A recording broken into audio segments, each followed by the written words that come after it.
Alright, so you've bought your IDS HYYP module. This is for the IDS alarm system, and this happens to be the IP module. You could have got the wireless. That's not the point of the video. The point of the video is you've installed this, and if you don't know how to do that, welcome to watch my video on how to set that up. And now you're using the HYYP app, but you want to set up automation. For example, if you look at my smartphone, you will see that I've got the garage door, and shortly I'll have also a main gate. So how do you go about getting that to work? Well, in this video, I'm going to show you how to do it. All right, so you'll need a couple of things. I recommend you get these little relay boards. These are very helpful in performing this little job of automating your garage doors or whatever it is. And just so you understand, the point of this video is that, you see, what happens here is I can tap there, and by pressing that button, if I press it, the garage door will open. And here you can see when I press the button, the garage door is closing. And it does not have to be a garage door. It could be a light. Maybe it's a floodlight. And as you can see, there's an option there for a switch. Could even be a geyser if you know how to do that. Now, switch means it's binary. It's on or off. Pulse, on the other hand, means it sends a signal. It'll go 12 volts. Stay on for maybe 1 or 2 seconds. Then it'll go back to a 0 position. So that's a pulse. Alright, so I'm going to now demonstrate how to set this up. You will need some spare cabling, just some wire. Comms cable is fine. For example, this comms cable is fine, and you'll see me do this step by step. Okay, so in this video, I'll be talking about trigger wires. Now, if you're not sure what a trigger wire is, if you look here, this is a little door switch, and if I press this, all it really does is it contacts 2 wires. Those wires are the wires that connect directly to the garage door motor circuit board, and it tells the garage door, all right, open or close. The same there and the same there. I'm just showing you different formats of it. Now, in this video, I'm going to be opening and closing a garage door, and I'll also do one on a main gate. So at least you've got an idea of 2 different devices. Now, what I'm going to do is I'm going to show you what I'm talking about when I say trigger wires. Right, what you're looking at is a Centurion garage door opener. It happens to be an X-Track. And the only reason why I'm showing you the Centurion is because it's very popular. I'm not saying that you need to have this particular model to get this working. No, not at all. So on this garage door opener, you'll find there's a place where there's a trigger option. Now, when you want to open and close this garage door using a hardwired switch like the one on the wall, like I just showed you, if you go and look at this garage door opener and you open it up, you will see that there's a place there for the trigger wires. Now, the trigger wires, all it is just 2 wires that when you touch them together, the garage door opener or the gate or whatever it is knows to activate. Right, I'll open this up and I'll show you what I'm talking about. Alright, so I undid this screw, and then I just grip it on the side there. Alright, if you look closely, you will see there it says there 1 on, and then there's this these black wires here. This is common. And that pin on number 1 happens to be the trigger wire. So if I had to short it out, you'll see it'll activate. There we go. It's actually activating. And when I short it out again, it stops. And I short it out again, it's now activating, and the garage door is now opening again. So what that means is that when you are going to activate the trigger using your phone, it's going to close a relay, which is basically closing these trigger wires. The one there to the common over there. So that's all you're doing. Right, now what I'm showing you is a Genie Pro. This is a really old garage door opener, quite a workhorse. Now, the principle remains the same. If you open it up, you'll find a place where there would be 2 wires, and one of them is a trigger, and if you short it to ground, the garage door activates. Now I'll show you one more example of this. Right, what you're looking at is a double gate system. This happens to be a Hunter system, and the principle remains the same. I'm now going to show you the control unit, and you can see the trigger option.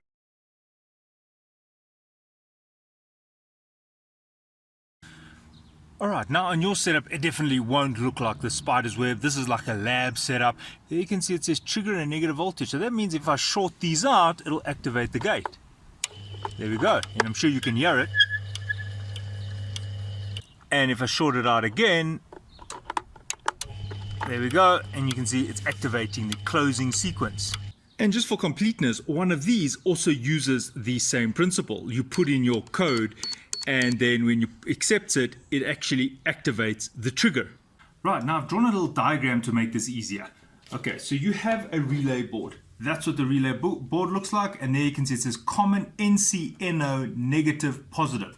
What do these things mean? Right, so just for your reference, common is the point which is usually your negative wire. Positive is usually your 12 volt or your signal wire. Now if you have a look at the layout here, you can see this says the IDS expander board. Now on your alarm system you'll probably have an expander board, or you will have the PGM on your main board. Maybe it's an X64, and you'll find there's one or two of these programmable outputs. So what you can see is the output from the programmable output. There you see programmable terminal 1 and 2, for example.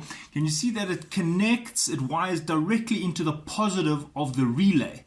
And can you see the negative or the common of your IDS panel or your expander board goes directly to the negative of the relay board? So why does it do that? Because when you send the signal from your smartphone and you say programmable output maybe 6 activate, then what is happening is this terminal here goes high, meaning it goes to 12 volts. So there's a positive voltage sitting here. So that means that this positive is activated and the negative is always available. So current can then flow through the relay board and then it activates the relay. So it only happens once you send the signal. When you say programmable output, either you toggle it or you set it as a switch. So what happens is 12 volts will be on this line, current will flow, and the relay will activate. You'll actually hear it going tick. Now, on the relay board, you'll see you've got two options, NC or NO, normally closed or normally open. What does that mean? Right, if you had to imagine two contacts, normally closed means they are making contact in its resting position without any activation from your expander board or your phone. It's closed circuit. Normally open means that when there's nothing activated, see, I've blanked that out. It'll be in an open position, means no current will flow. Now, why is this important? Right. Do you remember when I showed you the different gate and the garage door and the gate? Did you see that I had to manually go and touch two wires together? So that means that in the resting condition, it is normally open. Only when I force this closed will the gate or garage door open. Now, I just want to make a disclaimer. There are some garage doors and gates that work on a different principle and it won't follow this. But most of the doors work on when the trigger goes down to ground, there's a little voltage here. When this goes down to ground, or basically when you short out these two wires, there you go. Or when you short them out, the gate or the garage door will activate. So that means that if I set this up in the NC option, normally closed, it's going to continuously be sending a signal to your gate or garage door. So you don't want that. You want to set it up to the common and the normally open. Only when you activate it with your phone, do you want the relay to close. The relay will then close and then current will flow, sending a trigger signal, and then the garage door will open. But then remember, it will then deactivate, it'll open the contacts, and then the trigger signal will go away, and then the gate or garage door will be in the position to receive another trigger signal. Right, I just want to go through this one more time to explain to you how it is connected. The trigger to normally open, the common to common. That means the relay contact is open. No signal is being sent. What does a relay do? A relay is like a controlled switch. You use one device to open or close another device. So what happens is there's a little coil here and there's a magnet. So how the relay works is what you're doing is when you send that 12 volts, you are activating a magnetic circuit next to these contacts. It's not touching it, it's next to, and the magnet forces this contact in a closed position. So you're using one circuit to operate another circuit, but they are galvanically isolated, which means that whatever you're doing here does not have to touch here, meaning that this negative is not the same as this negative. If you want to tie these two together, well, that's up to you. Different installations require it, different installations don't. For this video, you definitely do not need to tie all your negatives together. I recommend you don't do that. So this negative is separate to this negative. And what happens is when you send your signal, look what happens. It activates this magnetic field, it closes the contact, which makes that and that a short circuit, activating the trigger, your gate operates. Then this stops because remember it was a pulse. It looks like that. If you had to look at it, it was 0, 12 volts, and then back to 0. Then this magnetic field breaks because you no longer have any voltage present here. Then these contacts then open again, separating. This breaks. There's no continuity here anymore, and what happens is the trigger signal stops. Right, I'm going to now go and wire this up. I hope this was helpful. Right, what you're looking at is an expander board. Now, in this installation, there are 2 expander boards here. Now, in your installation, you might be having only your main board, your x64 panel, but nevertheless, you'll see also on that board there is a programmable output side. Now on this one there's 1 and 2, and you see there it's also 1 and 2, so you can choose whichever expander board you would like to use. Now in this case I'm going to use the one at the bottom, because the one on the top, if you look closely, you will see I've already got a relay connected to that one. Alright, so what am I going to do here? I need to connect my programmable outputs to a relay. Now I'm going to be using 2 relays, because remember I said I'm going to do one for a garage door and one for a gate. So that means that from PGM1 I'm going to connect it to positive of this relay, and then PGM2 is going to be positive of the other relay. Then if you look closely here, you'll see these black wires. This is the negative. Now do you remember on the diagram I said that the relay needs both positive and negative in order to activate. Positive coming from the pulse or the switched output of the PGM signal coming from there. So what I'm going to do now is I'm going to set that up. I'm going to wire a positive to one relay here, positive, and then a positive to another relay, and then I'm going to connect the negatives, all the negatives together to this point over here. Right, so there you can see the 2 relays, positive and negative, and these I'm now going to wire the one positive to the PGM1 and the negative to the negative of the expander board, and the other one will be PGM2, while the negative will go to the negative of the expander board. So that immediately tells you that both of these share the same negative, or the same common. So that is why I've now joined both of the negatives. As you can see, it's going to go over there. Keeping in mind, the reason why I have 2 relays is one is garage door and one is main gate. If you are just having one automation, if you just want to have a main gate, then you only need 1 relay. Now, very important, look here, that is positive, and this one, although it's a black wire, it's positive, it's got a white stripe. You see there's a positive on the inside there.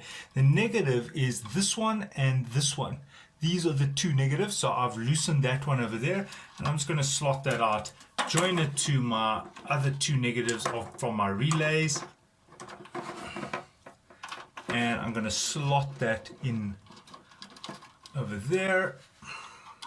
Right, so if you have a look, you can see the negatives onto the common of the expander board, and now all I need to do is select each one of these to each one of those. One programmable output 1 will go to one relay, programmable output 2 will go to the other relay.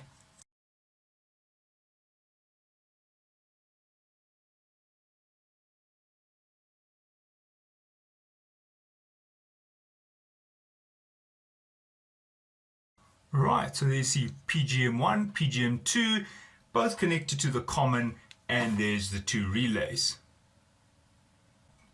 Right, now this is where it gets interesting. Can you see I have one dip switch there, number 1 in the on position. This is the first expander board, so it's number 1. Now can you see this one over here?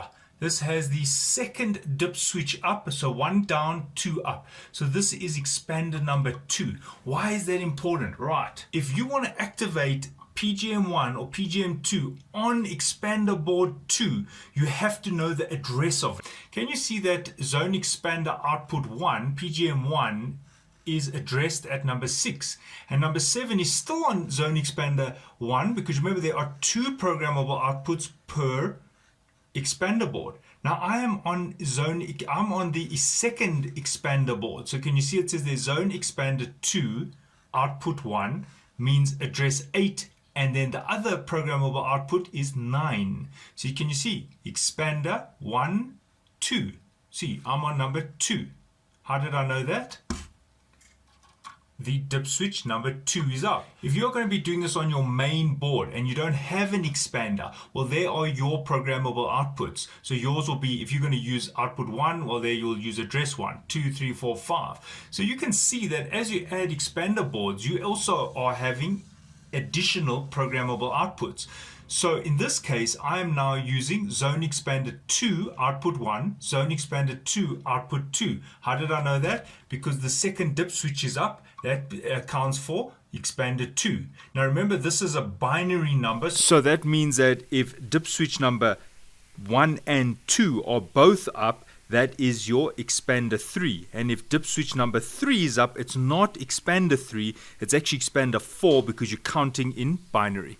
Right, so what do I do with these numbers? I'm using 8 and 9. Well, this is where the app comes into play. Now, in the old days, you had to do this with the SMS communicator. It was a little bit more cumbersome, but this is where they've improved. It's quite easy to set this up. Now, what I'm going to do is I'm going to show you on the app. Right, so I'm going to set up my little automation. How you do that is you'll say you add trigger. All right, I've already added it. There it is. It's garage door, and I'm going to edit it. And can you see that? I'm going to change that. I'm going to say number 8 now. And do I want it as a switch or a pulse? I'm going to pulse it, which means it's going to go on and then off again. And then you'll have to put your PIN code there. That is your alarm access code. And a nice feature is it allows you to store that code. So I'm just going to store it, and I'm going to go back. Now what I'm going to do is I'm going to test it. Now that means that one of these relays is going to activate when I come here and I go, and it did. And I'll show it to you right now. Right, so I'm going to say garage door, and look, can you see there the relay is activating? It's telling you, it's got a little status light there. Again, can you see that is the pulse function, because it goes on, off. If you want to set it, maybe you want to set it like a switch, well then you'll do that, and you'll come there and you'll go like this, and then, okay, just wait for it. And now when I switch it, you can see it's going to stay on. It's not going to go off because it's a switch function. Now that's how you could maybe set up a floodlight outside, even a geyser. But obviously, please note, you ain't switching a geyser on and off with this little relay. No, you need a contactor. All right, so I'm just going to add another trigger, and I'm going to call this number 9. Also going to be pulse, and I'm going to say, let's call this gate. And you'll have to put your PIN code in. And then you just tell it to save, and then you say add trigger, it's loaded it, and there it says gate, which means when I do this, this one should activate. There we go. I've effectively added 2 controllers now onto this board. So all I have to do now is set up the wires for the triggers. Remember that just because these relays are operating doesn't mean the garage door or the gate is working. Why? Because we haven't set the triggers. We haven't wired up the trigger wires. Now if you go back to my diagram, you can see that we need a common and a trigger. Can you see there? The relay board needs common and normally open, which are the wires coming from your gate or your garage. So fortunately, my wires are already here in the vicinity where I'm working, and I'll show you why they're here. Right, so I'm just going to pan the camera. And if you look over here, I have a X series receiver. So, ta-da! I already have my trigger wire for my garage door and my gate. So all I need to do is run wires in parallel to these relays. So all I'm doing is I'm running a comms cable from the vicinity where these relays are, because remember I need the common and normally open, and I'm now going to just put it in parallel to the little relay board here on this side, the receiver board. So I'm just going to choose 4 colors. I'm going to go blue and I'm going to do white and green, and I'm going to do blue and yellow. It doesn't matter which colors you choose. On the one relay I said it is common and normally open. So I'm just threading those wires in there. And on the other relay, it's also common and normally open. Just threading those in there. Right, so my relay boards are now wired up. You can see they've got the two trigger wires, basically your trigger and your common, and then the programmable signal wire, and it's common, and there is the other relay, so one for the gate, one for the garage door. So now what I'm going to do is I'm going to just fasten them neatly into the box here. Right, now unfortunately there's no screw holes here. There isn't a easy way to mount these little relay boards, and you can't let them touch each other, they'll short out. You can't just leave them in there, so you could buy little boxes for them. That's one option. You could put them each in a box, but what I do is I just wrap them in insulation tape. And please, could you rather use a little box, because this is not something I'd recommend. And then what I do is I take high grade double-sided tape, and I'll just tape them to the side here. Just make sure that you do not short out any of these contacts to the powder coated frame here. Right, now as I said, this is a bit Mickey Mouse. If you could put it in proper boxes, that'll be better. And also you don't want this thing falling off and shorting on anything. But this is panel beating type double-sided tape. It rarely sticks. In my case, these are not going to come off. I'll just give them a bit of support here. Right, now these are now wired. All I have to do is wire it into the relays on the other side. You can see I have relay 1 and relay 2. One of these is the garage door and one of these is the gate. It doesn't really matter which way I do it, because if I've got it backwards I can just swap the names on the app. What's important is that you keep the 2 for the one relay board correct and the other 2 for the other relay board. Remember, the little relay boards I used was a blue and white and a yellow and green. Now, if you're not sure what this is, you do not have to have this set up. This is just because I already had a receiver which has got these wires wired all the way from the gate and from the garage. So this is the trigger wire from the garage, and this is probably the trigger wire from the gate. So if I short these two or I short these two, then the garage door and the gate will work. So what will happen is, say relay 2 is most probably the gate. So if I had to short those two, the gate would open. So I want to double up on these. So I'm just going to open it now.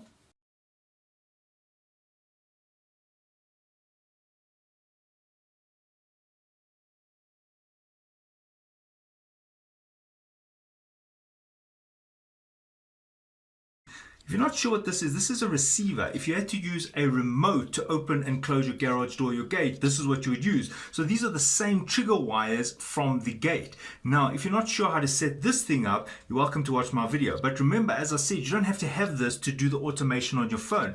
I just happen to have access to my trigger wires from my garage door and my gate right here. So that is why I'm doubling up here. Now, you might be wondering, can you add these things in parallel? Yes, you can, because remember, it is normally open. So either you are going to be opening your garage door from your remote control. A remote like this is what you would be using to activate your garage door or your gate. So if you want to control it via your app, well, you'll use the programmable outputs on the expander board as I've shown you, and then you will have to connect it to that external relay, and this is the doubling up that I'm doing. Right, so now I'm going to just do the other side.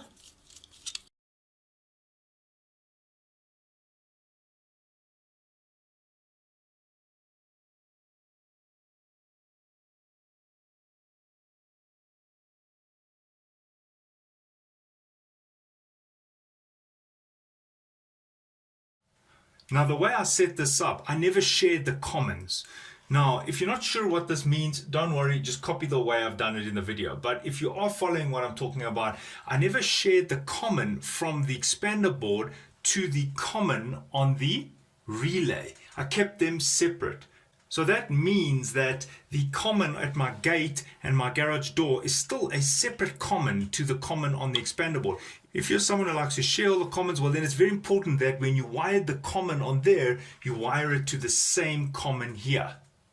Just a note about the commons. In the way I've showed it in this video, I've kept them separate, and I prefer to do it that way. If you find that your garage door or your gate does not respond anymore to the normal remote controls when you try and open it, well, that means you've shorted out the trigger. It's stuck in a 0 position, meaning it won't receive any further trigger, so you've made a mistake. That is one of the reasons why I don't like to share all the commons of all the electronics in the house or the office. And another reason is the protection. If there's a lightning strike, you don't want to send a surge through to your other circuits. So that's why when you're using relays, it is totally possible to keep these circuits separate. Remember, I said a relay is a device that allows you to control one circuit from another completely separate circuit, and that's one of the reasons why it's possible to keep the commons separate. Right, so what I've got here is this is the standalone remote receiver. I haven't made any changes.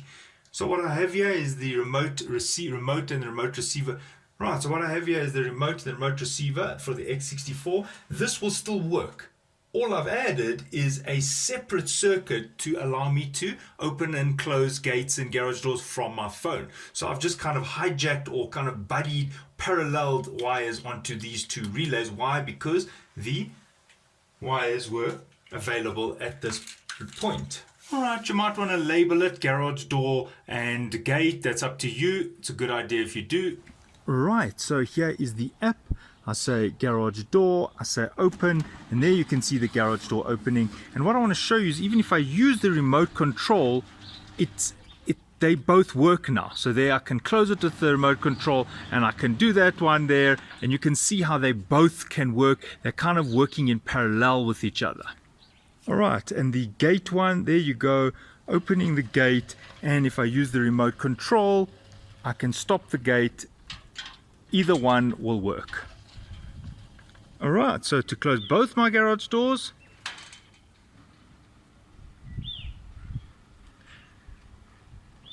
so I hope this was helpful. Thanks for watching. Cheers.